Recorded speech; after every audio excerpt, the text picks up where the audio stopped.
8.15 머니톡 가족 여러분 안녕하십니까. 3월 17일 금요일 찐시황을 진행하는 김대주입니다. 여러분 반갑습니다. 제가 지금 화면상으로 제 얼굴을 이제 보고 있는데요. 굉장히 좀 부어 있는 것 같습니다. 원래도 얼굴이 좀 이렇게 좀 큰 편인데 그 얼굴이 화면상에 굉장히 붓게 나와 있는데요. 제가 최근에 그 스트레스를 푸는 방법으로 이제 먹방을 자주 봅니다. 먹방을 보면 그 보는 순간에 대리만족도 느끼고요. 그리고 스트레스가 풀리는 것 같아가지고 요즘에 먹방들 아주 자주 보거든요. 어제 저녁에 먹방을 보는데 그 쫄면 먹방이 나와가지고 너무 먹고 싶은 겁니다. 도저히 참을 수 없어가지고 편의점에 가서 쫄면 재료를 사가지고 그 저녁에 쫄면을 먹고 잤더니 지금 하루 종일 붓기가 안 빠지고 있는 것 같은데요. 여러분들께서도 주식투자 하시면서 스트레스 많이 받으시죠? 그러면 스트레스를 풀 수 있는 하나의 자기만의 방법들을 가져가시는 것이 참 좋습니다. 뭐 어떤 분들은 운동도 하시고 어떤 분들은 또 정적인 부분에서의 여러 가지 수련들을 하시는 것 같습니다. 주식시장은 빨리 가는 것이 아니고요. 멀리 가야 됩니다. 그렇다고 본다면 하루하루 스트레스에 대해서 그 스트레스를 해소할 수 있는 방법을 가지고 가는 것이 굉장히 중요한 주식시장에서 성공하는 투자의 방법이라고 말씀을 드립니다. 이번 주 한 주간 굉장히 그 등락이 컸던 한 주였습니다. 이슈들도 많았고요. 월요일 시장에서부터 글로벌리 들려오는 악재로 인해서 국내 시장도 영향을 크게 받았습니다. 하지만 결국은 월, 화, 수, 목, 금 해서 시장은 제자리 국면에서의 상황이 만들어졌고요. 제가 전체 시장의 다음 주 상황에 대해서는 전일 목요일 찐시황을 통해서 시장의 전체 방향성에 대해서 여러 가지 말씀을 드렸습니다. 오늘은 여러분과 오늘 시간을 통해서 시장에 대한 내용과 종목에 대한 내용을 말씀을 드리면서 한 4가지 주요 그 설명을 드릴 부분으로 함께 해보도록 하겠습니다. 먼저 첫 번째는 이제 어제 이제 말씀드린 부분에 이제 이어서 설명드릴 부분인데요. 시장의 변곡점 위치에 와 있습니다. 그렇다면 시장의 변곡점에 왔을 때 우리가 2가지 선택지를 놓고 판단을 해야 되겠죠. 올라갔을 때의 전략과 또 변곡점이라고 하면 시장이 방향성을 가지고 양쪽으로 열려 있다라는 측면에서의 얘기라고 볼 수가 있겠죠. 가능성은 물론 위쪽으로 좀 더 무게중심을 두고 판단하고 있지만 만약의 경우 변곡점 상황 하에서 아래쪽으로 시장이 흘러갈 경우에 여기에 대한 대응 전략도 가져가야 될 것입니다. 그래서 위와 아래가 열려있는 현재 시점에서 위와 아래에 대한 대응 전략을 살펴보도록 하겠고요. 두 번째 살펴볼 내용은 2차전지입니다. 오늘 장에서 그 주가가 전체적으로 하락이 나오는 모습을 보여줬습니다. 아직 끝난 것은 아닙니다. 2차전지 관련주에 대한 앞으로 그 전망과 대응에 대한 내용들을 살펴보도록 하겠습니다.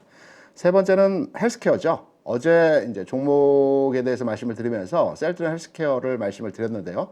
오늘 전반의 종목, 그 헬스케어 전반의 종목들에 대한 매기가 이전되는, 그러니까 2차전지에 속해 있던 시장의 매기가 헬스케어 쪽으로 코스닥 내에서 이전되는 과정에서의 모습이 나타났습니다. 그래서 헬스케어 관련해서 좀 깊이 있게 전반의 내용들을 살펴보고 전망과 대응에 대해서 여러분과 함께 말씀을 나눠보도록 하겠습니다. 그리고 관심 업종과 관심 종목 여기다 내용으로 오늘 4가지 카테고리를 가지고 여러분께 설명을 드려보도록 하겠습니다. 전체 지금의 시장은 제가 이 시간을 통해서 여러 차례 말씀을 드린 바 있지만 금리와 환율은 이제 시장에서 주요하게 영향을 줄 만한 내용에서의 상황은 아니라고 볼 수 있을 것입니다. 다음 주에 연준이 있긴 하지만 연준에서 0.25%를 하든 아니면 동결을 하든 큰 시장에 영향을 줄 만한 내용은 아니라고 볼 수 있겠고요. 미국 기준으로 해서 현재 그 새벽에 끝난 그 10년 국채 만기 수익률이 3.51% 정도 됩니다. 국내 3년 만기 국공채는 3.46 정도 되는 상황이고요. 원달러 환율은 지금 1,300원 살짝 위 구간에서의 흐름이 나오고 있습니다. 시장의 가장 우호적인 금리와 환율의 상황이라고 한다면 미국 기준으로 해서 최근에 금리가 4.10 고점을 찍어줬죠. 그리고 3.1 저점을 찍어줬습니다. 지금은 중단부에 위치해 있습니다. 그리고 최근 일주일 열흘 구간에서 3.5 내외 가격에서 왔다 갔다 합니다. 이 가격이 시장이 상승하기에 가장 좋습니다. 박스의 좁은 박스 내에서 3.5에서 4% 사이에서 금리가 왔다 갔다 이 박스 형태에서의 금리 상황이 나타날 때가 주식시장이 가장 좋습니다. 왜냐하면 금융시장은 예측 가능한 시장이어야만 합니다. 큰 돈들은 예측 불가능한 시장에는 절대 투자를 하지 않습니다. 왜? 내 돈이 어떻게 될지 모르기 때문에. 큰 돈들은 수익도 중요하지만 일단 원금이 지켜지는 것이 가장 중요합니다. 그렇기 때문에 금융시장의 불투명 상황 하에서는 투자를 꺼려야 합니다. 시장 자체가 안정적이고 어떠한 흐름 자체가 완만하게 박스에서 움직일 때 이때 금융시장에 돈이 들어옵니다. 그래서 최근 내에서의 미국 시장에서의 금리 수준 상황에서 3.5%를 전후로 해서 왔다 갔다 하는 지금의 시장 상황은 앞으로의 시장 상황이 상승으로 갈 가능성에 대한 무게 중심을 두고 있다라는 근거로서의 하나의 설명이 될 수 있을 것입니다. 환율은 최근 내에서 흐름을 보게 되면 1444원 찍고요. 1200원 찍어주고 지금 1320원, 1300원 여기서 왔다 갔다 하고 있습니다. 중단 가격이죠. 하지만 환율은 중단 가격에서 안정화되기보다는 국내 주식시장의 상승 요인으로 영향을 줄 수 있는 가격의 변화는 하향 안정화입니다. 하향 안정화라고 한다면 1250원 수준으로의 회귀 과정에서의 진행이 나타날 때 이때의 상황이 주시장이 상승으로 진행될 수 있는 상황일 것입니다. 최근 내에서 짧은 구간에서의 환율 상황을 보게 되면 1300원, 20원 전후로 해서 계속 올라가면서 두들겨 왔죠. 그러면서 등락의 편차가 커지는 상황에서의 모습이 나타나고 있습니다. 여기에서 1300원이 붕괴되고 1290원, 80원, 70원까지 내려간다면 지수 상승의 분위기에 형성되는 과정의 모습이 나타날 것입니다. 그래서 전체 금리에 대해서 우리가 온갖 신경을 몰두해서 미국의 금리, CPI, 물가지수, 소매 판매 등등에 대해서 많이 관심을 기울여 왔죠. 이제는 금리 상황에 대해서는 크게 우리가 우려해서 판단하지 않아도 되는 장이 왔습니다. 여기 환율이 좀 더 안정화 추세, 하향 안정화 추세가 나타난다면 주식시장의 긍정기조 흐름에서의 모양이 나타날 수 있다는 것입니다. 변곡점. 전일 제가 시장의 흐름을 말씀을 드리면서 다음 주 시장 상황 하에서 변곡점 상황에서의 상승 계기점이 만들어질 것 같다라는 측면에서의 말씀을 드렸죠. 거기에 대한 배경 내용이라고 한다면 그 시진핑이 다음 주에 러시아를 방문하면서 그 푸틴과 정상회담을 하고요. 그리고 러시아에 있는 동안에 우크라이나 대통령과 화상회의 면담을 한다고 합니다. 2월 말에 바이든 대통령이 우크라이나를 방문했죠. 그리고 중국 시진핑이 최근에 사우디와 이란을 협상시켰습니다. 수교하는 데 있어서 전략적인 영향력을 보여줬습니다. 그래서 시진핑이 이번에 러시아에 가는 내용에 있어서 이번에 평화 무드 조성의 어떤 밑거름이 되는 그 일정이 아닌가라는 측면으로 우리가 조금은 성급하지만 여기에 대한 시장 상황에 연동해서 우리가 해석을 하고 있는 부분이 있다라는 말씀을 드리고요. 지금의 시장이 전쟁으로 말미암아서 물가가 상승하고 금리가 상승하는 과정에서 주가 하락이 유발되었다라고 본다라면 이제 그 시작점이 매듭이 지어지는 과정에서 시장 상황에서의 호전된 흐름에서의 모습이 나타날 수 있다라는 배경의 계기점에 대해서 여러분께 말씀을 드렸습니다. 그러면 변곡점 상황, 우리가 어떻게 대응을 해야 될지에 대한 내용을 그림을 보면서 한번 여러분과 깊이 있게 설명해 보도록 하겠습니다. 지금 여러분께서 보시는 그림은 오늘 장중 중에 제가 흐름에 대한 내용을 이제 캡처를 해서 부연 설명을 이제 가져왔던 내용이고요. 지금 우리가 이제 펀더멘탈 분석과 관련해서는 앞서 금리와 환율과 그 국제 정세에 대한 부분들을 말씀을 드렸고 이제 테크니컬하게 기술적 분석에 의한 시장의 내용을 좀 더 미세하게 들여다 본다라면 지금 60일 이동 평균선은 상향화되어 있습니다. 왜냐하면 60일 전 주가가 이 부근에서의 위치입니다. 그래서 가격이 좀 더 내려가겠죠. 지금의 주가 대비해서 가격 차가 상당히 많이 나기 때문에 주가가 지금의 가격 수준을 유지한다든가 조금 빠져도 60일 이평선은 상향화, 위로의 상승 기조가 유지될 것입니다. 중요한 것은 20일 이동 평균선이죠. 우리가 차트를 많이 보면서 21일 이평선을 많이 판단의 근거로에 이제 적용을 하십니다.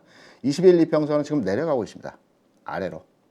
20일 전 주가가 지금의 주가 대비해서 좀 높은 수준에서의 가격에 위치해 있죠. 중단값을 한번 보겠습니다.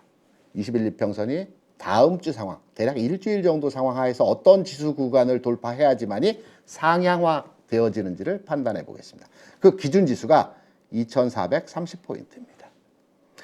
대략적으로 오늘 지수가 제가 종가를 미처 보고 나오지는 못했습니다. 이동 상황 때문에 대략 한 2400포인트 전후로 해서 오늘 마감한 것 같습니다. 그러면 다음 주초 구간에서 월화 정도 선에서 특별한 이슈 없습니다. 목요일에 그 FMC 회의가 있고요. 그 이전 단계에서는 지금 블랙아웃 기간이기 때문에 연준에서 나올 메시지도 없고요. 그리고 금융기관의 부실 사태에 대한 내용들도 이제 진화되고 있는 과정에서의 상황이기 때문에 다음 주 특별하게 시장에 영향을 줄 만한 내용에서 이슈 없습니다.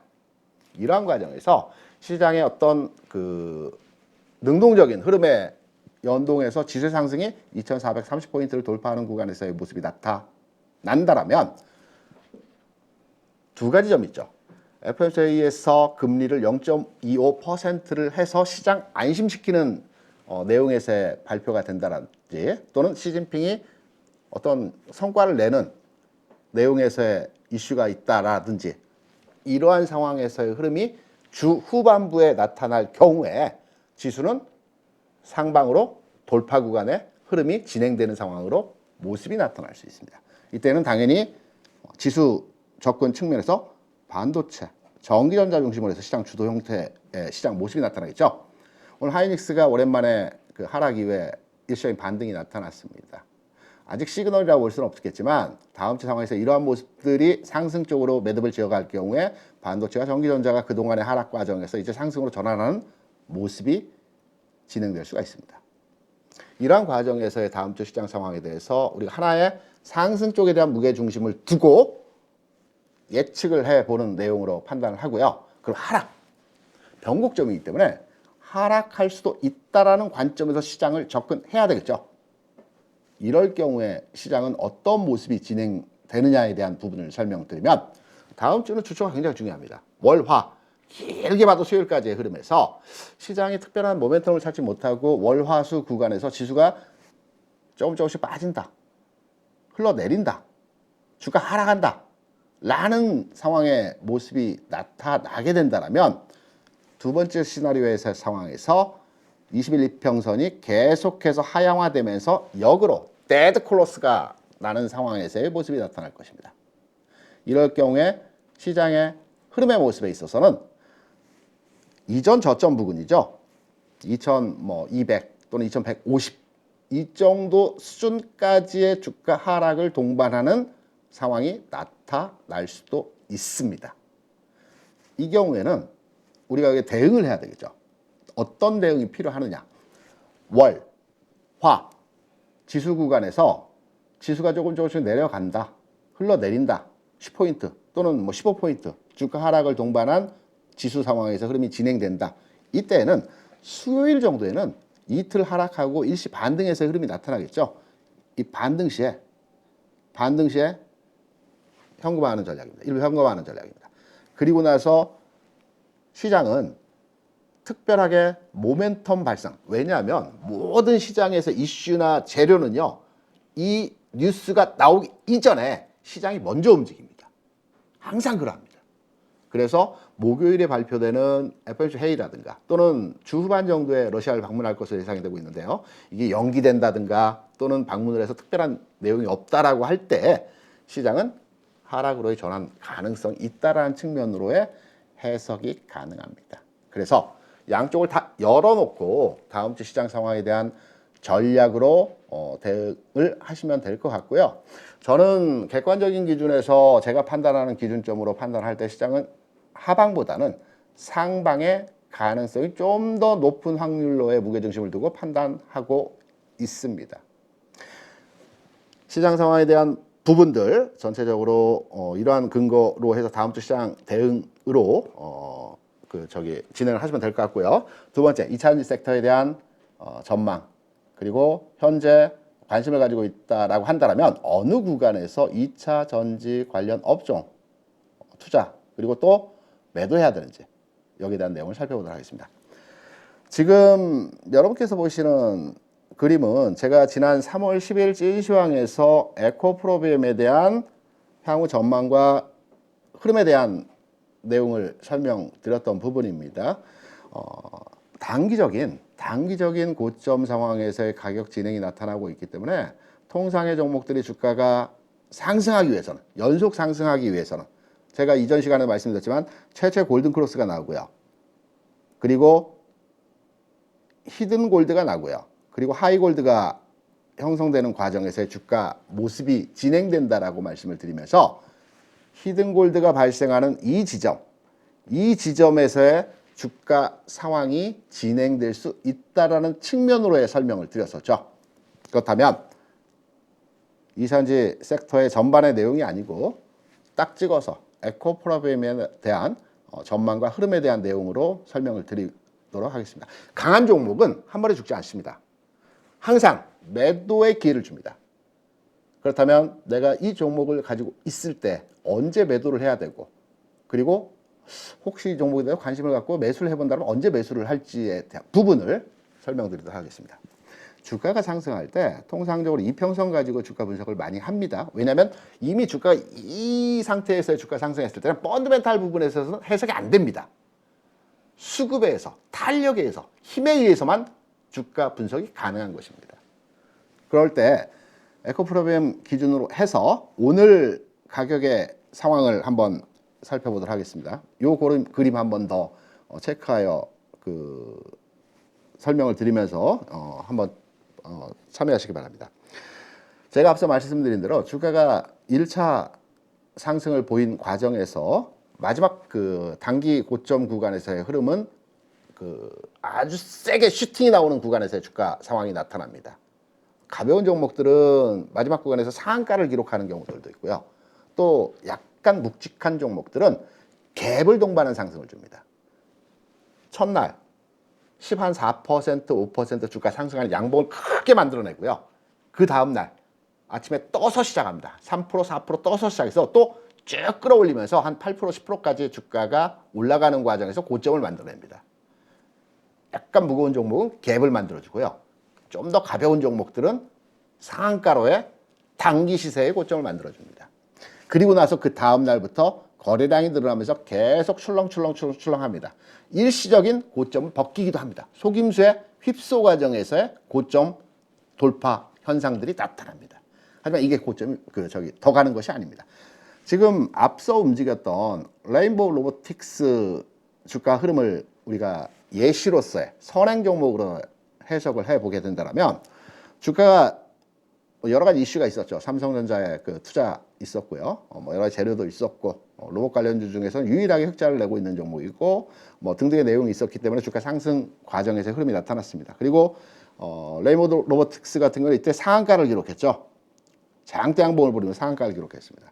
단기 고점 형성됐죠. 그러면서 주가가 조정 구간에 들어갔습니다. 크게 빠지지 않았습니다. 흘러내리는 조정이었죠. 시간차에 기간 조정 과정에서의 충족 과정을 만들어내는 시간이 필요했던 겁니다. 이 과정에서 21 이동평균선은 옆으로 살짝 누웠습니다. 그리고 주가는 21 이평선을 하회하는 형태로서의 꺾임과 주가 하회가 두 가지 충족되는 형태의 가격 진행이 나타났습니다. 이때 주가가 바닥점을 찍고 재상승의 과정이 나타납니다. 아마 대부분의 종목들 주가 급등하거나 상승하거나 시장에서 주도주로서의 흐름을 이끌어가는 종목들의 형태들의 1단계 상승 과정에서 흐름들은 대부분 거의 이런 형태의 모습들을 가져갑니다. 여기에 대해서는 두 가지 관점입니다. 첫 번째는 주가가 1단계 상승을 보이고 세력들이 이탈하기 위해서 리바운딩을 준다는 측면에서의 해석이 가능하고요. 두 번째는 바닥에서 완전하게 매집을 못했기 때문에 1단계 상승을 올려놓고 여기서 흔들어주면서 2단계 상승을 위한 매집의 과정으로 흔들어준다는 측면으로서의 해석이 가능합니다. 그래서 매집이 얼만큼 되어 있느냐, 그리고 주가 상승이 얼만큼 나타났느냐에 따라서 해당 주가의 고점 갱신 또는 고점 부근에서 쌍봉을 치고 내려가는 이 형태의 모습이 나타나는 것입니다. 레인보우 로보틱스는 지금 상태에서의 흐름을 보게 되면 매집이었고 추가적으로 재료를 더 발생시켰죠. 삼성그룹에서 추가적으로 지분 투자를 한다는 측면의 재료가 있으면서 이틀 연속해서 어제 오늘 종가는 좀 더 밀렸습니다. 하지만 어제 오늘에서 강한 상승의 흐름이 진행됐습니다. 이제 거의 마무리 국면에서 흐름이 진행된다는 측면으로 해석이 가능하죠. 너무 빨리 왔습니다. 주식은 빠르게 먼저 갈 수도 있고요. 조금 느리지만 멀리 갈 수 있습니다. 어떤 부분이 투자 의사결정에 나하고 맞느냐를 선택하는 것이 가장 중요하겠죠. 나는 빠른 호흡으로 매매하면서 빨리빨리 수익률을 도모하는 게 나하고 맞다. 그리고 시장 참여가 가능하다. 그러면 이런 빠른 흐름에 대응을 하시는 게 맞고요. 나는 시장 참여가 능동적이지 못하기 때문에 그리고 시세를 자주 들여다보지 못하기 때문에 좀 느리지만 2%, 1%, 뭐 많이 올라가서 3, 4% 올라가지만 느린 호흡이지만 좀 멀리 가는 종목으로 투자 대상 종목을 선정하겠다. 이거는 각자 투자 습관, 패턴에 따라서 종목 선정을 달리 하시면 되는 겁니다. 지금 에코 프로그램의 형태를 다시 그러면 들여다보겠습니다. 앞서 레인보우 로보틱스를 설명드린 것과 같이 에코 프로그램은 이틀에 대해서 갭 상승을 주면서 갭을 띄웠죠. 강하게 띄우면서 이틀 과정에서의 주가 상승이 최근 내에서 고점 부근에서의 주가 상승이 나타나는 과정에서의 모습이 나타났습니다. 그리고 최근 내 등락이었죠. 흘러내리는, 앞서 설명드린 레인보우 로보틱스와 같이 흘러내리는 과정에서의 주가 상황이 진행이 되었다라고 한다면 완만하게 여기서 흘러내리면서 기관차를 두고 꺾임의 과정에서 이 과정에서 진입을 하시면 되는 겁니다. 여기서 굉장히 출렁출렁했죠. 출렁출렁하는 과정에서의 모습이 나타났고요. 이럴 때의 주가 상황은 좀 빠르게 진행됩니다. 앞서 말씀드린 레인보우 로보틱스 같은 경우는 주가가 내려가면서도 좀 흘러내리는 과정에서의 주가 상황이 나타났죠. 흘러내리는, 시간차를 벌기 위해서 올라오고 있는 21, 2평선을 눌러내리기 위한 시간차를 벌기 위해서 흘러내리는 과정에서의 모습이 진행됐습니다. 약간 다른 에코 프로비엠은 고점 부근에서 가격차의 심한 등락, 급등락의 현상이 나타났죠. 이런 종목들은 시간차 공략이 아니고요. 가격차 공략이 나타납니다. 가격차 공략으로 이평선을 눌러놓는 과정에서의 모습이 나타납니다.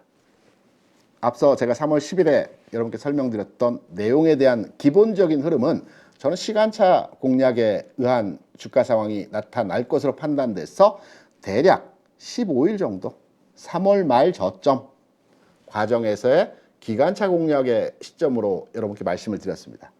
이런 흐름이 진행이 되고 이 과정의 15일 기간이 지나고 나는 3월 말에 저점을 찍고 재상승의 흐름이 나타나는 전고점 부분까지의 상승 1차로 여기서 돌파 유무는 시장의 탄력도 있겠죠. 그때 확인된다라는 측면으로 말씀드렸고요. 약간 변형됐습니다. 수정됐습니다. 왜? 고점 부분에서의 가격차 진행이 심했기 때문에 이렇게. 그러면 이 종목의 이평선을 이렇게 눌러놓는 흐름에서의 모습은 가격의 진행이 나타납니다. 가격에 빠르게 진행하고 빠르게 흐름이 전환됩니다. 그래서 가격으로 마찬가지로 지금의 저점 구간이라고 한다면 대략 지금 볼 때 18만 원 구간, 18만 원 구간에서의 가격 진행 상황이 나타나게 되면 저점의 흐름에서의 가격을 찍어주는 형태의 모습이 될 겁니다. 그렇다면 지금 제가 장중에 캡처한 가격의 상황을 판단해 보게 되면 대략 20만 원 전후 가격이죠. 그러면 내가 지금 에코프로그램을 지금 현재 가지고 있으면서 뭐 약간의 손실일 수도 있고 또는 바닥에 잘 사서 수익을 지금 구현 중이고 고점에 팔려고 한다 라고 했을 때 지금 20만 원 전후 가격이고 바닥점에서의 가격점은 18만 원, 10%. 이렇습니다. 10%의 편차 어찌 보면 크지만 어찌 보면 크지 않을 수도 있습니다. 그래서 내가 지금 손실 구간에 나 있는 시점에서의 2차전지 관련주를 가지고 있다 라고 한다면 매도하고 다시 잡는 방법으로 가져가시는 게 좋을 것 같습니다. 내가 지금 현재 수익이 나고 있는 구간에서의 현 종목에 대한 보유를 하고 있다. 그렇다면 재상승 아직 끝나지 않았습니다. 끝까지 먹는다는 관점에서의 전략으로 10% 편차의 가격, 이 10%의 편차는 장중에 잠깐 찍고 올라갈 수도 있습니다. 종가상으로 밀면서 10%의 편차가 날 수도 있겠지만 장중에 순간적으로 찍고 올라가는 경우들도 있죠. 그래서 그 저점을 못 잡을 수도 있습니다. 그래서 수익이 나고 있다면 한번 가져가 보는 전략이 가능하고요. 손실 가면 왜 매도 관점에서 1차로 정리하고 다시 사는 전략을 말씀드리면 심리적인 겁니다. 내가 현재 20만 원 전후 가격인데 뭐 4%, 5%, 10% 수익이 손실이 나고 있는 상태이다. 우리가 보통 주식 투자하면서 5%, 4%, 7%까지는 충분히 여유 있게 버틸 수 있는 심적인 능동적 대응이 가능합니다. 근데 10%를 넘어가잖아요. 불안합니다. 15%를 넘어가죠. 안절부절 못합니다. 조금만 흔들려 더 빠지는 거 아니야? 여기에 30%를 넘어가면 포기하게 되는 겁니다. 그래서 심리적인 요인으로 해서 이차전지에 대해서 지금 손실 부분이 뭐 5%, 10% 수준 또는 그 수준 이상의 가격 차를 보이고 있다. 팔고 다시 사는 전략이고요. 먹고 있다. 끝까지 한번 가보는 거죠. 이 전략으로의 2차전지 관련 종목에 대한 대응으로 가져가시기 바랍니다. 여기에 추가로 그 부연의 설명을 더 드릴 부분은 2차전지 업종 전반에 대한 지금 상황이다. 포지션입니다.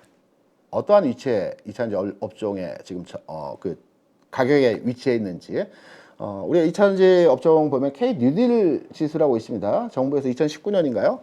그 4개 업종에 대해서 K-뉴딜 지수를 발표했고요. 그게 아마 반도체, IT, 2차전지, 그리고 바이오, 일부 게임도 들어가고요. 이 4개 업종에 대해서 뉴딜 지수를 발표했고 이 뉴딜 지수를 지수화해서 대표 종목을 선정해 지수화해서 차트로에 제공이 됩니다. 물론 거래는 안 됩니다. 사고 팔고는 안 되지만 우리가 이제 시장에 판단을 하는 상황에서 지금 어느 위치에 와 있는지 업종 전반에 섹터에 2차전지 섹터에 대한 부분들을 판단하는 기준으로 해석을 합니다. 지금 2차전지 K-뉴딜 지수를 판단해 보게 되면 최근 내에서의 뭐 종목 간의 편차는 약간씩 다르지만 종합적으로 판단해 볼 때 단기 저항 구간에 들어왔죠. 가격의 조정이 나타나는 것이 저항 구간에 진입을 했기 때문입니다.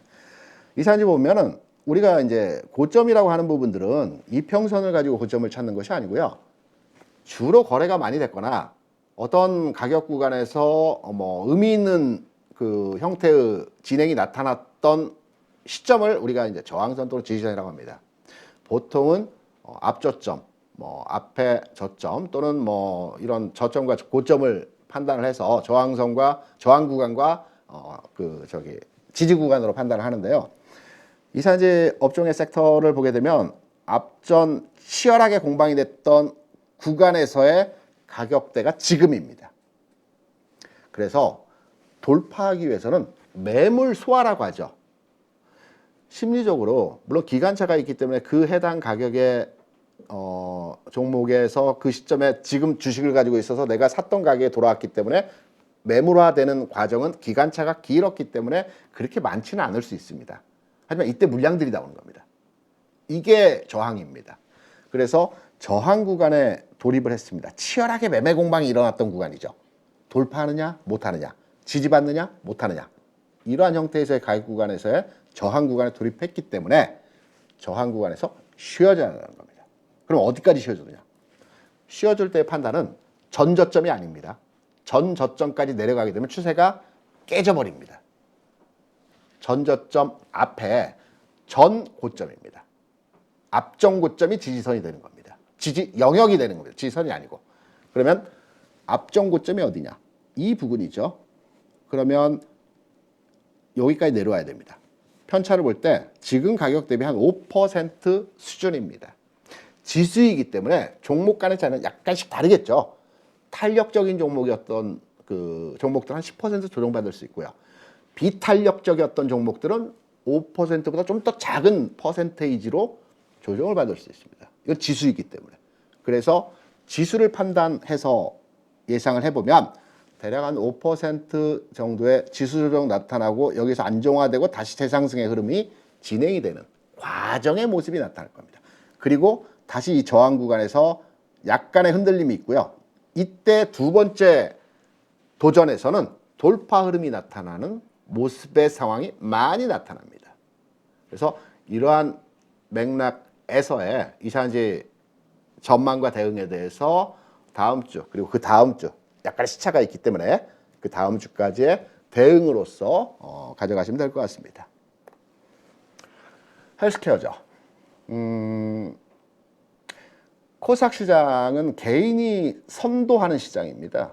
거래소 시장은 외국인이나 기관이 선도하는 시장입니다. 선도한다는 것은 주력이라는 거죠. 매매 주체라는 것입니다. 코스닥의 거래 비중은 대략 한 거의 80% 가까운 물량에 대해서 개인이 선도합니다. 거래소는 60% 정도의 개인 투자자 비중으로의 투자가 되어지지만 힘의 그 강도가 다르죠. 외국인 투자자들은 시총 상위 종목 위주로의 매매를 합니다. 그래서 지수를 움직이는 영향력이 있죠. 기관 투자자들은 펀드를 운영하기 때문에 굉장히 많은 대형주 중심으로 해서 운용을 합니다. 그래서 종목에 영향력이 있습니다. 개인은 따라가거나 가벼운 종목 위주로의 투자를 하기 때문에 종목에 대한 이슈에 대한 테마에 대한 영향력은 있을지 모르겠지만 지수나 전체 대형주의 움직임을 선도하지는 못합니다. 비중은 거래소는 60% 정도의 개인 투자자 비중으로의 운용이 됐지만 퍼센테이지는 많지만 절대적인 운용 측면에서 선도 측면에서는 개인이 선도하지 못합니다. 반면 코스닥은 절대적이죠. 80% 가까운 물량에 대해서 개인 투자자에 의해서 운용이 됩니다. 코스닥 시장에서 운용되는 절대적인 운용 자금은 밖으로 빠져나가지 않습니다. 그 코스닥 내에서 운용되는 종목 간의 업종 간의 섹터 간의 이전이 됩니다. 이쪽에 한번 시세를 줬다면 다시 빠져나가서 또 다른 섹터를 찾고 또 다른 움직이는 업종에 투자를 하게 되어 있습니다. 그래서 흐름이 바뀝니다. 물의 흐름이 시기별로 변화하는 겁니다. 지금까지는 코스닥 내에서 이차전지 관련 업종의 종목들이 시세를 선도했습니다. 이쪽에 돈이 확 몰렸습니다. 그런 과정에서 어제부터 위에서 약간 누르는 형태에서의 매물들 계속 나왔죠. 그러면서 오늘은 많이 눌러버렸습니다. 이러한 과정에서 신규 투자가 이차전지 업종에서 들어오지 않습니다. 왜? 좀 지켜보자. 더 빠질 수도 있고 올라갈 수도 있겠지만 지금 사는 것은 좀 지켜보자라는 심리가 아주 강한 겁니다.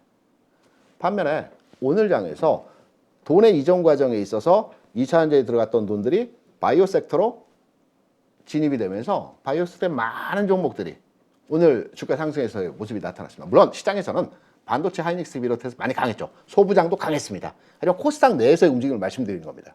코스닥 내에서는 2차전지에서 바이오 섹터로 흐름이 바뀌어가는 모습입니다. 그러면 K 뉴딜 지수 헬스케어 부분을 한번 살펴보도록 하겠습니다. 지금 헬스케어 부분을 살펴보게 되면 굉장히 오랫동안 시세에서 멀어져 있던 업종이었죠. 주식시장에서 전체 2,200개 상장, 그러니까 총 2,400개 종목인데요. 관리 종목 우선주, 거래 정지 종목 제하고 2,200개 종목 내에서 대략 한 300개의 종목이 제약 바이오 종목들입니다. 그리고 개인 투자자들 가장 많이 가지고 있고요. 종목 수 측면에서. 이런 과정에서 지난 2020년 코로나 상황 하에서 주가 많이 올랐죠. 이 대장주들, 선도주들, 히트주들, 대박주들 많았습니다.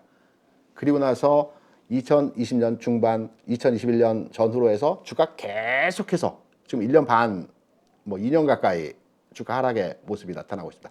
시세 중심에 한 번도 쓰질 못했습니다. 종목 간의 일부 종목들이 반짝반짝 움직이는 흐름이 나타나긴 했었지만 전체적인 바이오 섹터, 제약 바이오 섹터에서 전체 흐름이 함께 움직이는 형태에서의 모습은 단 한 번도 보여주지 못했습니다.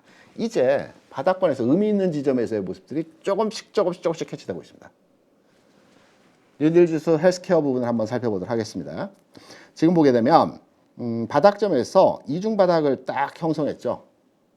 그리고 나서 오늘 의미 있는 지점에서의 거래량 동반은 상승이 딱 만들어졌습니다. 1차적으로 제가 앞서 저항, 지지, 이평선이 아닌 치열하게 매매 공방이 있었던 의미 있는 지수 구간에서의 흐름, 의미 있는 지수라는 건 뭐 3천, 4천, 5천 이런 딱 떨어지는 지수일 것이고요. 치열하게 공방이 일었던 저점일 수도 있고요. 고점일 수도 있습니다. 이게 이제 저항, 지지 영역이 된다는 측면을 말씀드렸죠. 최근에서의 두 번의 바닥 과정에서의 등락 과정에서의 모습이 진행되었던 것은 이 가격에서의 저항입니다. 큰 저항은 아닙니다. 바닥점에서. 하지만 바닥점에서 흔들림이죠. 흔들림은 왜 일어날까요? 흔들림은 단순합니다. 내가 주식을 오랫동안 보유했어요. 난 절대 안 팔 거야. 난 이 주식 우리 자식한테 물어줄 거야. 절대 못 팔아. 라고 생각했던 분들이 바닥에서 등락의 과정이 나타납니다. 그동안은 계속 주가 밀리기만 하다가 일정 시점에 가격권에 들어와서 오늘 한번 움직입니다. 왜 움직였지? 다시 빠집니다. 그렇지 내가. 그리고 또 어느 날 움직입니다. 지난번 상승의 가격 근처인데 팔까? 다시 살까? 이런 고민을 하게 됩니다. 자식이 물려주고 싶었던 주식이. 그러면서 바닥점에서 막 흔들 때 이건 계속 더 빠질 거니까 팔았다가 다시 사자. 이 전략이 가져가는 거예요. 그래서 주식을 바닥점에 매도를 하게 되는 겁니다. 그래서 바닥점 흔드는 겁니다. 이 과정에서의 가격 진행이 최근 나타났습니다. 그러한 과정에서 저항 구간을 돌파하는 과정에서의 두 번째 태핑, 두드리는 과정이 지금 진행됐죠. 그리고 주가 올라가게 되면 매물 공백이라고 하죠. 그동안 오랜 시간 동안 주가가 하락해 왔기 때문에 주가 올라감에 있어서 공백 구간입니다. 매물이 없습니다. 저항이 없습니다. 가벼이 움직입니다. 주가가 가볍게 움직입니다. 매물 저항 사라진 구간에 매물 공백 구간이 나타납니다. 헬스케어 부분을 보게 되면 이 매물 공백 구간에 의한 지수가 1900포인트 지점, 지금 가격 대비해서 대략 한 12% 정도 상단부에 위치해 있습니다. 그래서 결론적으로 말씀드리면 헬스케어 부분은 앞으로 올라갈 여지의 부분이 좀 많이 남았다. 10% 이상의 지수 상승 흐름에서의 모습이 나타날 수 있는 자리에 위치해 있다. 라는 측면에서 가격 부담이 없다라는 내용으로 등치해서 해석이 가능한 것입니다. 그럼 우리가 기술적 분석에 의한 내용들을 한번 살펴봤기 때문에 우리가 펀드멘탈 측면으로 한번 넘어가 봐야 되겠죠. 그 전에 우리가 주식 투자를 하면서 뭐 여러 가지 지표들, 뭐 증권사 레포트 또는 기술적 분석, 수많은 이제 정보들이 있습니다. 하지만 가장 쉽게 내가 가진 종목이, 내가 가진 업종이, 내가 가지고 있는 국가의 투자 대상 상품이 지금 핫한지 핫하지 않은지를 판단할 때는 기사를 검색하시면 됩니다. 수급이라고 보통 얘기를 하죠. 수급이 들어왔다. 이 종목 수급이 좋다. 뭐 이런 얘기들 많이 하십니다. 수급이라는 것이 뭘까요? 수요와 공급? 아닙니다. 수급은 관심과 거래량입니다. 수급이 들어왔다는 것은 그 해당 업종, 종목, 그 국가의 상품에 대해서 관심이 집중되고 있는 겁니다. 그러면서 거래량이 들어옵니다. 관심이 집중된다는 것은 기사가 많다는 겁니다. 주변에 얘기가 많다는 겁니다. 이게 수급입니다. 그래서 제가 오늘 여기 보시는 바와 같이 제약바이오, 2차전지 관련 기사가 얼마나 있을지에 대한 딱 24시간 시차를 두고 관련 기사 네이버에서 한번 링크를 한번 딱 봤습니다. 오늘 한 12시 정도에 제가 캡처를 했기 때문에 좀 지금 시간 상황에서 좀 변화했을 수도 있을 것입니다. 12시 상황에서 캡처했을 때 제약바이오, 종목 관련한 내용일 수도 있고 그렇지 않을 수도 있습니다. 제약바이오라는 키워드를 줬기 때문에 지금 보시면 네이버 상에서 80 단위죠. 80단위까지 제약바이오 기사들이 있습니다. 2차전지 봤을 때 마찬가지로 키워드를 2차전지를 줬더니 전일 딱 24시간 기준으로 해서 30 그 단위까지의 기사입니다. 2배가 넘죠. 지금 시장의 관심은 뭐 2차 전지가 핫했긴 하지만 바이오, 제약 이쪽으로 기사량이 많다. 물론 종목이 많기 때문에 당연히 기사량이 많다는 것도 어느 정도 이해가 됩니다. 하지만 오랜 기간 동안 사람들의 관심에서 멀어졌던 업종이 관심이 막 들어오는 거죠. 아, 수급이 들어오고 있다 라고 판단할 수 있는 거죠. 아직 거래량 측면에서 완전히 확인되지 않았지만 여기에 거래량이 동반되는 모습에서의 다음 주 상황에서의 모습이 진행된다면 수급이 들어왔다고 볼 수 있는 겁니다. 펀드멘탈 내용에서의 그 상황을 한번 판단해 보겠습니다. 유진투자증권에서 나온 레포트가 이 바이오 섹터에 대해서 좀 깊이 있게 이제 판단을 하는 내용들이 많기 때문에 제가 즐겨 이제 많이 참조를 합니다. 저도 그 조사부에서 이제 그 리서치 업무를 담당했었는데요. 여담으로 제가 이제 마지막에 이제 그 스트래티지 투자 전략을 담당을 했습니다. 증권사 리서치의 투자 전략은 좀 짬밥이 있고 할 일이 그렇게 많지 않고 뭐 그런 이제 직에 있는 사람들이 담당하는데 제 선배가 저한테 얘기할 때 대준아 시황은 말이다 맞추려고 하지 마. 맞춰도 의미 없어. 어떤 식으로 시황을 쓰냐면 주식을 가지고 있는 사람이 봤을 때, 네 글을 읽었을 때 상승한다는 메시지로의 의미를 받아들이고 주식을 가지고 있지 않고 현금을 가지고 있는 사람이 네 글을 봤을 때 하락한다는 의미로 받아들여지는 글을 쓰는 게 가장 잘 쓰는 글이랍니다. 그게 어떤 글입니까? 애매하게 쓰라는 겁니다. 그리고 항상 뭔가 버퍼, 그러니까 완충 장치를 만들어 놓으라는 겁니다. 근데 제가 필드에 나와서 판단해 보니까 주식 투자하는 데 있어서 과연 그런 회사 있을 땐 그게 맞습니다. 근데 나와서 판단할 때 다양한 정보, 수많은 넘쳐나는 그 자료들이 있는데 과연 그렇게 애매하게 얘기하는 게 맞을까? 틀릴 수 있습니다. 저 많이 틀립니다. 하지만 내가 가지고 있는 확고한 생각을 서로 공유하는 거죠. 시장에는 수많은 전문가분들 많이 계시고요. 수많은 시장에 대한 이론을 기반으로 해서 자기 의견을 내는 분들 많이 계십니다. 정확하게 말씀드린 것이 저는 맞다라고 생각합니다. 틀릴 수 있습니다. 많이 틀립니다. 제 의견에 대해서는 틀릴 수 있으나 제가 생각하고 있는 관점으로 정확하게 여러분께 말씀을 드린 겁니다. 그래서 참고하셔서 많이 틀리기 때문에 크로스, 체크, 다른 분들의 시황과 여러 가지 나와 있는 데이터들을 취합해서 의사결정을 하시면 되는 겁니다. 그래서 저도 증권사 레포트들 많이 참조합니다. 여러 그 리서치센터 직원들이, 연구원들이 쓴 자료들을 참고합니다. 그리고 유진투자증권의 바이오 섹터를 참 제가 볼 때는 잘 쓰기 때문에 관련한 내용을 한번 설명드리려고 하는데요. 이렇게 썼더라고요. 3월 15일, 그러니까 엊그제죠. 3월 15일 나온 그 자료입니다. 지금 화면상으로 글이 작기 때문에 제가 주요 핵심적인 내용만 크게 했습니다. 지금 현재 헬스케어 섹터의 주가는 2020년 코로나 급락했을 때 이 가격 수준이다. 전체 업종 간의 수준이.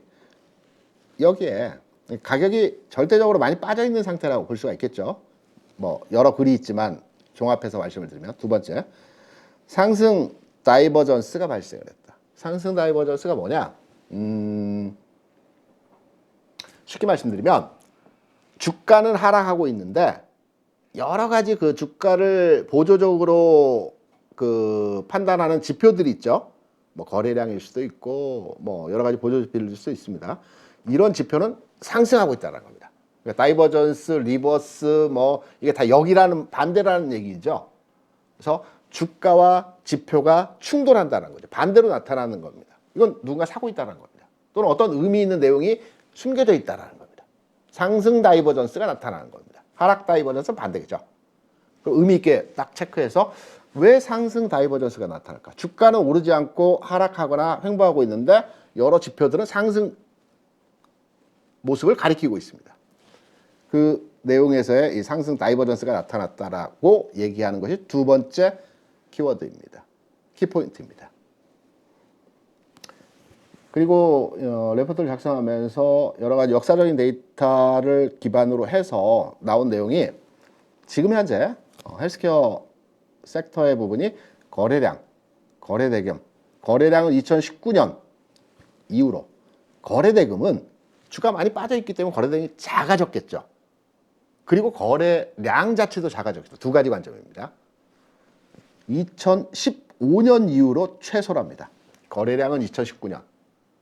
거래 대금은 가격이 많이 빠져서 절대값이 작아져서 거래 대금이 작아질 수도 있고 실제로 거래량이 줄었기 때문에 당연히 거래 대금도 줄을 수밖에 없는 거죠. 2015년 이후로 최저랍니다. 우리 통상적으로 주가 배울 때 주가 바닥은 거래 바닥이라고 또 많이 이렇게 이퀄해서 이제 많이 분석을 합니다. 꼭 그러한 건 아니지만 거래 바닥은 주가 바닥이다. 이 등식이 그 교집합은 아니지만 필요 충분 조건에서 필요 조건은 됩니다. 지금 보시면 여기 유진에서 나온 데이터들을 보게 되면 과거의 주가 자료를 통해서 주가가 전환됐을 때의 시점에서의 상황을 이제 그래프화해서 보여주는 겁니다. 롱텀하게 주가 상황을 그려준 거고요. 지금 보면 여기에서 이제 거래 대금 바닥이 나왔을 때 시점입니다. 거래 대금 바닥이 나오고 주가의 상승이 공이 전환했다. 거래량 바닥이 나왔을 때의 지난 2015년 이후에 바이오 섹터가 상승했는데 지금도 그때와 유사하게 대량의 거래 이후에 바닥점을 찍고 있는 모습이기 때문에 상승할 여지가 있다. 라는 측면의 레포트입니다. 설득력 있는 것 같습니다. 판단할 때는. 그리고 나서 전반의 글로벌 상황과 현재의 포지션, 위치에 대한 부분들을 얘기하고 있습니다. 많은 얘기가 있지만 이런 핵심은 이겁니다. 미국의 헬스케어 부분은 지난해 6월에 저점 찍었다. 여기에서. 그리고 일정 부분 지금 상승하고 있는 랠리 중이다. 반면에 우리나라의 주가 상황은 앞서 말씀드렸죠. 거래도 바닥이고 주가 상황도 바닥이고 전체적으로 지금 아직 시장에서 부각되지 않고 있는 상황에서의 흐름이다. 낮아진 주가, 거래 바닥, 그리고 올해 각각의 종목들에 대해서 제로 부각 시점이 되었다. 뭐 오늘도 여러 가지 제목들이 나온 것 같습니다. 삼성바이오로직스에 대해서 얘기도 있었고요. 뭐 등등 몇 개 회사의 그 재료가 있긴 했지만 오늘 하반기 수준에서의 내용들의 재료들이 계속 나올 상황이다. 라는 내용으로 정리를 했습니다. 관심 가져봐도 되겠죠. 이런 내용으로 판단을 해보게 되면. 그래서 제가 이제 매매에 한 발 더 들어가죠. 한 발 딱 더 들어가서 전체 시황과 흐름과 섹터에 대한 분위기를 판단해서 관심 종목으로 딱 편입을 해놓고 이제 매매를 해야 되겠죠. 그러면 매매를 할 때 어떻게 하는지에 대한 방법을 여러분께 말씀을 드릴 겁니다. 어제 셀트리온 헬스케어를 말씀드렸고 지난주에도 셀트리온 헬스케어에 대해서 여러분께 설명을 드렸던 부분이 있습니다. 저 많이 틀립니다. 어쩌다 한번 맞습니다. 그래서 셀트리온 헬스케어를 말씀드린 겁니다. 제가 후배들한테 교육을 시킵니다. 장중에 실시간으로 주식 투자 또는 주식 매매 뭐 등등등등 해서 교육을 시키는 짧게 자료를 제가 깊이 있게 만드는 게 아니고 장중에 설명하기 위해서. 왜냐하면 장중에 차트를 놓고 하면 가격이 수시로 변합니다.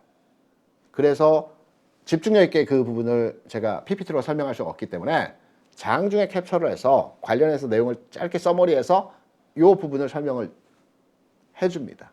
그 내용이 순차적으로 설명을 했던 부분에 대한 내용입니다. 이렇게 주식 투자를 해야 된다라는 측면에서 여러분께 말씀을 드리는 겁니다. 3월 7일에 바이오 섹터 강한 상승에서 흐름이 나타났죠. 아직 아니다. 단 신호다. 이 종목, 이 업종 관심권에 둬야 된다. 관심 종목의 중앙은 아니지만 저 하단부 여기 놔둬라 라는 메시지입니다. 기간은 5일에서 10일 이후 관심권에 둬라. 오늘장 강한 흐름이나 본격 상승 흐름의 진행은 시간이 필요하다. 관심 종목의 하단부 킵. 그리고 3월 13일 이렇게 메시지를 제가 설명을 애들한테 줬습니다. 바닥 확인 첫 번째 시그널, 안정적 진입 가능 종목, 2차전지 섹터에서 바이오로의 성장주 흐름에 이동이 나타날 가능성이 있다. 시장 변화의 모습이 조만간 나타날 것이다. 시장에 콜싸게 있는 돈은 빠져나가지 않는다. 2차전지에 있던 돈들이 다음 타켓으로 가야 되는데 다음 타켓점은 바이오일 가능성이 높다. 가격적으로 당분간의 영역에서 아직 기간차를 충족하지 못했기 때문에 등락의 과정이다. 등락의 과정인데 가격을 장중에 낮게 주면 진입도 가능하다. 이렇게 이렇게 교육을 한 거죠. 그리고 15일 엊그제죠, 엊그제. 엊그제 딱 매매 포인트에 왔습니다. 중앙으로 관심 정보 하단부에 있는 걸 중앙으로 끌어올려라. 왔다. 기간차 충족. 앞서 기간차 5일에 10일이라고 말씀드렸죠. 7일 정도 기간차 딱 들어왔습니다. 이때 아마 6만 1,000원 근처였을 겁니다. 기간 요건 충족. 현재 가격 진입 가능. 단 진입은 1차, 2차, 3차. 1차, 2차, 3차인데 이 1차, 2차, 3차가 중요한 겁니다. 그냥 사는 게 중요한 거.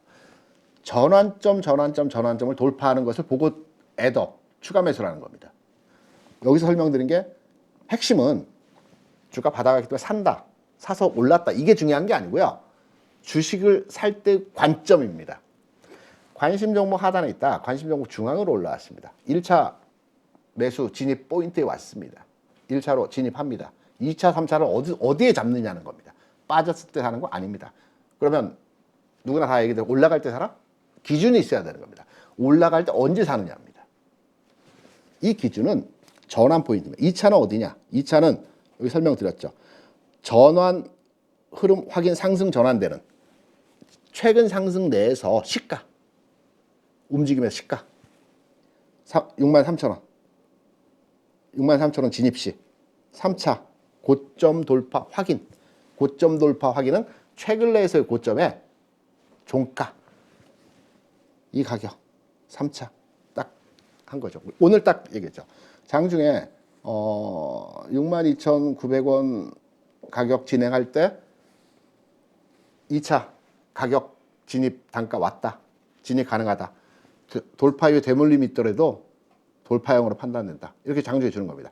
이 핵심 뭐냐면 내가 주식을 살 때 분할이 첫 번째로 중요하고요.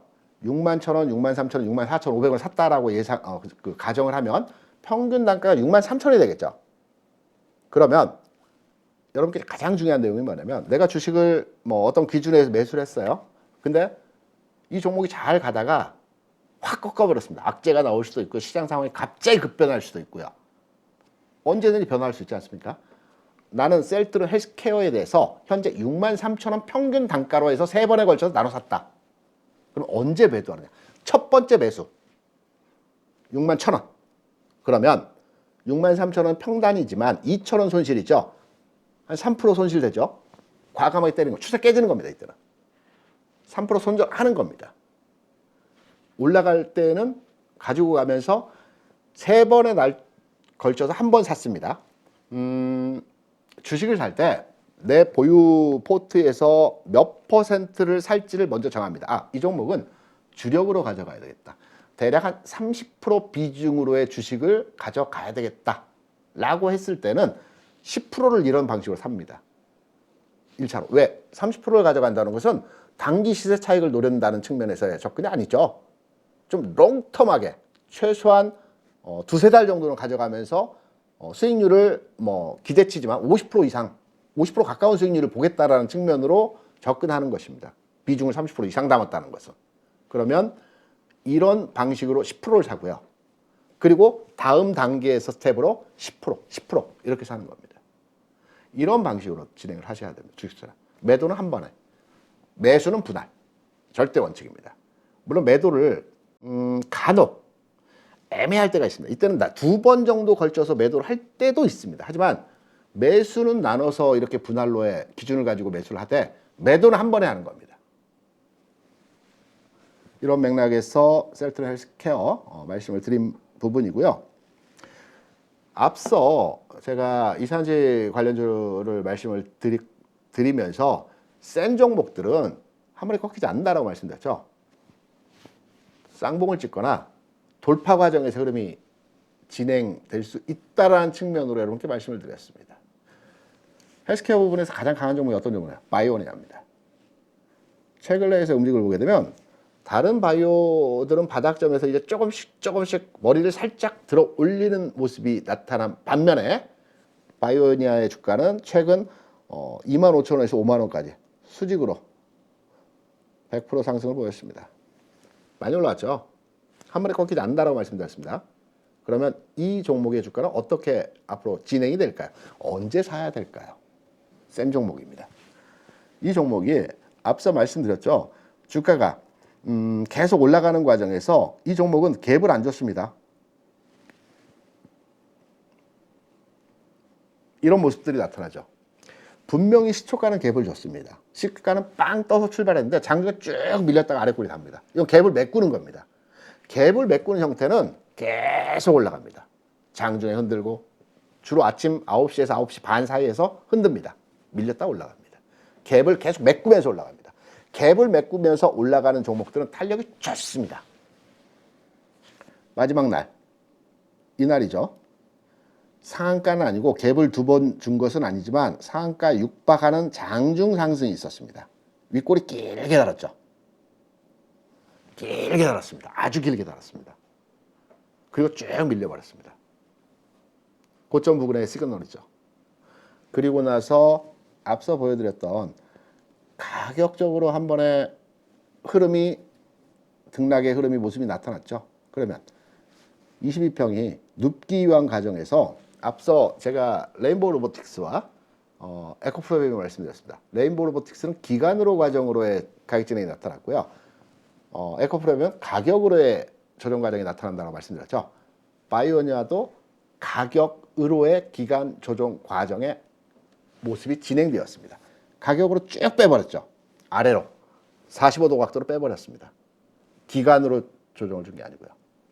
그러면 이제 가격으로 이평선을 어느 정도 만들어 줬기 때문에 이제 얼마간의 흐름, 길지 않습니다. 좀 전에 말씀드렸던 종목에 대비해서 3일에서 5일차 수준에서 등락 과정의 모습이 나타나게 되면 이 모습이 진행이 되는 겁니다.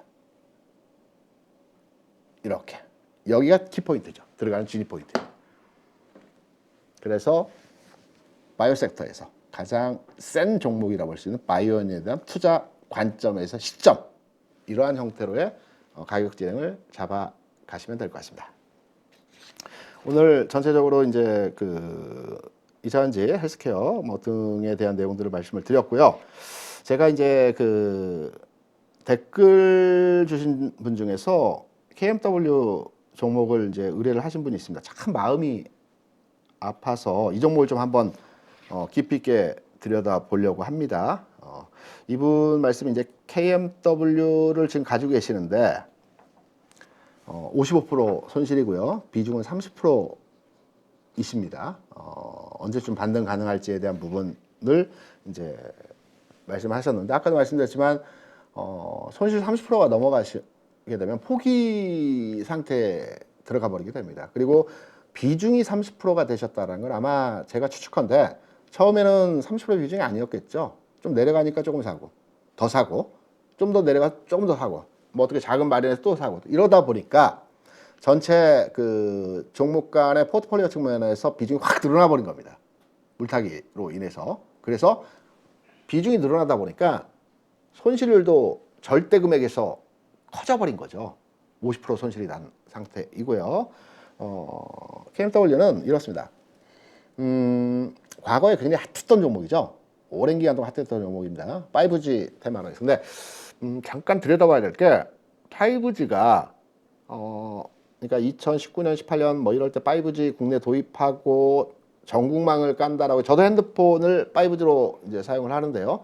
실제로 5G가 한 15%, 20%? 20% 내외밖에 지금 현재 안 됐다라고 합니다. 기반 인프라가 지금 6G가 나온다라고 합니다. 6G가 나온다고 하는데 5G는 건너뛴다는 얘기죠. 그렇다면 해당 이슈나 해당 기업에 대한 부각이 당분간의 흐름에서 쉽지 않을 것 같습니다. 그리고 방송 직전에 제가 종목을 받아들어서 이 종목에 대한 현재 재무제표를 한번 들여다봤거든요. 근데 그게 좋은 편이 아닙니다. 그러면 제가 차트를 보면서 한번 지금 제가 KMW를 30% 비중으로 가지고 있고 손실을 50%나 있는 상태라고 판단해서 제가 말씀을 드릴게요. 제가 지금 주식을 하면서 이제 30% 비중, 꽤 큰 비중으로 주식을 가지고 있고 손실도 크다. 도저히 손이 안 나가서 못 팔겠다. 그런데 냉정하게 객관적인 내용을 판단해 보게 되면 좋지 않다. 라는 게 결론이죠. 통상적으로 주가가 상승하기 위해서는 대부분의 그 종목들 마찬가지입니다. 주가 쭉 올라갔다가 뭐 여러 가지 시장이든 이슈든 재료에서 쭉 깊게 하락하는 종목들이 많이 있죠. 이런 종목이 바닥 찍고 상방으로 턴하기 위해서는 60일 이평선이 상승 턴해야 됩니다. 그리고 들어가도 절대 늦지 않습니다. 절대 늦지 않습니다. 편차는 있을 수 있죠. 20%, 15%뭐 이렇게 더 높게 주고 살 수도 있습니다. 하지만 내가 마음 졸이면서 기다리는 시간 등등을 판단해 보게 되면 15%, 20%더 주어도 훨씬 더 많이 갑니다. 추세가 바뀌었다라고 하는 시점에서 들어가게 되면. 근데 지금 KMW의 주가를 보게 되면 추세선이라고 볼 수 있는 60일 이동 평균선이 하향화되어 있고요. 이 하향화가 일시적인 하향화냐? 왜냐하면 통상적으로 일시적인 하향이 나왔다가 바로의 상승으로 전환되는 경우들도 있거든요. 일시적인 하향이냐? 아니면 시간차를 두고 오랫동안 하향화가 진행될 것이냐를 판단해 보게 되면 60일 전 주가 수준이 아마 여기쯤 될 것 같습니다. 대략적으로 12월 뭐 중하순 정도 되니까. 그러면 가격적으로 볼 때 28,000원, 29,000원 상황입니다. 지금 주가 22,000원입니다. 그러면 7,000원, 30% 주가가 단기에 주가 상승이 나타나야 됩니다. 30%. 그래야지만이 얘를 돌려 세울 수 있습니다. 이렇게. 그러면 물론 아주 파격적인 재료가 있어 상한가를 칠 수도 있겠지만 실제로 KMW와 큰 주식이 어떤 상한가를 칠 만한 재료가 당장에 나오지는 않지 않겠습니까? 그리고 최근 내 주가 빠지면서 거래량이 증가를 했습니다. 거래 바닥은 주가 바닥이라고 했고요. 또 바닥점에서 거래가 증가하는 것은 상승 의미로도 해석이 가능하지만 주가가 흘러내리면서 거래량이 늘어나는 것은 매물입니다. 매물. 왜? 많이 빠졌기 때문에 이때 주식을 산 사람들이 많은 거죠. 그러면 이제부터 올라갈 때마다 계속 매물에 부딪힙니다. 아주 임팩트 있는 재료가 나오지 않는 한은 계속 두들겨 맞습니다. 이렇게. 그러면 기간차를 두고 흐름이 횡보 내지는 흘러내리는 형태로의 가격 진행이 될 것 같아요. 시간이 걸립니다. 2, 3개월 이렇게. 이럴 때 전략을 세우셔야 됩니다. 50% 어마어마하죠. 큰 손실입니다. 눈 딱 감고 교체 매매하라는 말씀이 아닙니다. 매도하고 그냥 시장을 객관적으로 한번 쳐다보십시오. 매매하지 마시고 일정 기간. 그리고 그래도 나는 KMW를 다시 사야겠다. 그때 사셔도 안 늦고요. 기다리다가 주가 올라갑니다. 팔고 났더니 올라가나? 절대 안 늦습니다. 이 종목이 단기 시세에서 흐름을 판단해서 들어가는 종목이 아니기 때문에 제가 판단은 옆으로 횡보 내지는 약간의 흘러내린다는 측면이 아니고 주가가 뭐 여러 가지 내용으로서 올라가 버렸어요.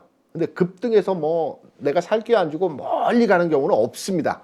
거래량이나 주가 흐름을 상태로 보게 되면 일단 정리하고 들여다보시면서 최소 전환점이라고 말씀드렸던 가격이 있죠. 28,500원. 물론 가격차가 굉장히 큽니다.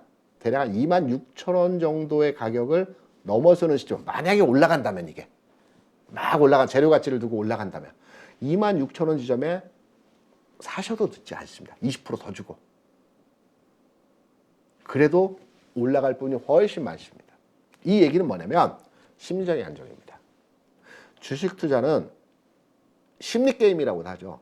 왜 돈이 많은 사람들이 주식을 투자해서 돈을 벌까요? 강남 부자들은 왜 매번 판판이 돈을 벌까요? 마음의 여유가 있습니다. 나는 주식에 투자하는 비중이 10%, 전략 자산이 아닙니다. 그들은 10%입니다. 뭐 없어져도 될 돈은 절대 아니죠. 누구나에게 돈 다 소중하니까. 하지만 그게 크게 심리적으로 흔들릴 만한 자산 규모가 아니라는 겁니다. 그들은. 하지만 대다수의 절대다수 개인 투자자들은 예금, 뭐 적금 등등 다 해서 주식에 들어가 있는 돈이 거의 절대 비중입니다. 전 재산은 아닐지어도 여유 자금의 거의 포트가 주식으로 되어 있습니다. 그러면 약간의 흔들림에도 심리적으로 멘탈이 붕괴됩니다. 그러면 나한테 기회가 딱 왔을 때 잡지도 못합니다. 그래서 KMW를 가지고 지금 현재 50% 손실에 비중이 30%나 한다면 나머지 70%가 있으시겠죠. 주식에 대해서. 그러면 현금화하시고 지켜보십시오. 다른 거 아무것도 사지 말고. 이 종목을 나중에 다시 공략하세요. 복수해야죠. 이런 맥락에서. 그래서 KMW에 대한 말씀을 드렸고요. 다음 주 시장 상황에 대해서 저도 기대가 큰 자리입니다. 어떻게 흘러갈지에 대해서는 기대가 큰 자리이고요. 주초 상황에서 어느 정도 시장의 윤곽은 나타날 것 같습니다. 그래서 주말 뭐 어떤 계획이 있는지는 모르겠습니다. 제가 오늘 이제 인터넷을 쭉 둘러보면서 내 친구하고 카톡방에서 카톡도 보니까 저 아래쪽에서는 지금 매화꽃이 진답니다. 피는 게 아니고. 그 봄에 피는 꽃의 순서를 제가 알아봤더니 산수유가 제일 먼저 피고요. 그 다음 매화, 그 다음에 진달래, 개나리, 진달래, 벚꽃, 철쭉이랍니다. 아랫지방은 매화가 적고요. 이제 조금씩 올라오죠. 개나리 폈고요. 이번 주말에 날씨도 많이 좋아진 것 같아요. 마음의 여유를 가지시고 꽃놀이는 아니지만 근교에 바람 쐬러 꽃이 피었으면 너무너무 좋고요. 재충전하시고 다음 주 시장에 참여하기 위해서 좀 우리가 좀 업되는 재충전의 시간을 가지셨으면 하는 바람입니다.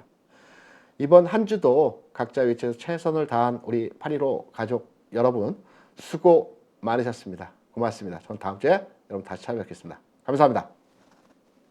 대입장의 그 20년 노하우를 가르치는데 제가 이제 그 회원들 밴드를 운영합니다. 그래서 거기에 묻고 답하기 또 종목 같은 경우도 물어보면 답을 하기도 하고 거기서 항상 또 제가 피드백 해주기도 하고 그리고 월 한 2번에서 3번 정도 저녁에 라이브로 1시간 반 정도를 제가 이제 시황 설명을 합니다. 현재 시황에 따라서 어떤 작전으로 해야 되는지 횡례는 강당 기법을 해야 된다든지 신공가 기법을 해야 된다든지 아니면 공매도 기법을 해야 된다든지 이렇게 제가 거기에 맞게 시황에 맞게 제가 작전을 이렇게 같이 의논하고 4가지 기법만 잘 활용하면은 이제 수익이 지금 많이 나고 있습니다. 그리고 현재는 강당 기법, 신고가 기법이 유리하고 앞으로 거기에서 수익 날 가능성이 많습니다. 어떤 분들은 성률 한 80% 정도까지 벤처마켓 하니까 수익이 나니까 신기하다. 그리고 주식하는 재미가 있다고 이제 그렇게 반응이 많이 나타나고 있습니다. 소행주나 테마주들은 한두 번 수익 낼 수 있지만은 꾸준하게 수익 모델을 만들 수가 없습니다. 그러나 우량주를 매매하면서 수익 모델을 만든다면은 자기 홀로 서기가 가능한 거죠. 그래서 우량주 위주로 매매를 해야 된다고 저는 생각하고 있습니다. 그냥 시황에 따라서 적절하게 이제 할 수 있도록 제가 교육을 시키고 홀로 설 수 있도록 하는 것이 제 교육의 목표입니다. 하여튼 열심히 해서 개인 투자자들이 돈을 벌 수 있도록 저는 노력하겠습니다.